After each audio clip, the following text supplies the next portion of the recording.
继续来看台中这个早起的通缉犯，一支喙是何蕊蕊，用假名四界去找离婚，也者是酒馆的女性来做朋友，用花言巧语骗人的信任，刷来偷偷拍人家的锁匙，趁对方无伫个厝，入去共偷摕物件，骗财佮骗色。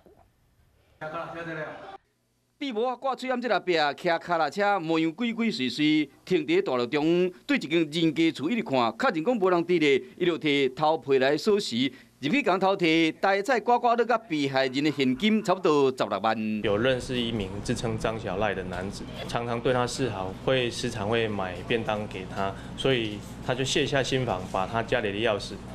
拿给这位张姓的男子。警方抓到嫌犯，佫伫个身躯顶抄出一本回命册，顶面有写10外个查某人的个人资料，内面除了地址，也有家庭状况，像蔡小姐有2个查某囝，也有其他人后头厝住伫倒位，伊嘛拢有记起来。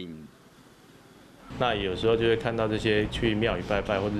在落单的这些老妇人，就会随即向前搭讪。警方讲，这名通缉犯一个是何蕊蕊，专门骗失婚还是酒馆的负责人，用花言巧语。逐工甲问好，骗取信任，甚至个人开钱租厝回大。想不到伊才有心机，利用查某人空虚的心灵犯案。警方依照伊的回命册去清查，要调查看敢有其他人受害。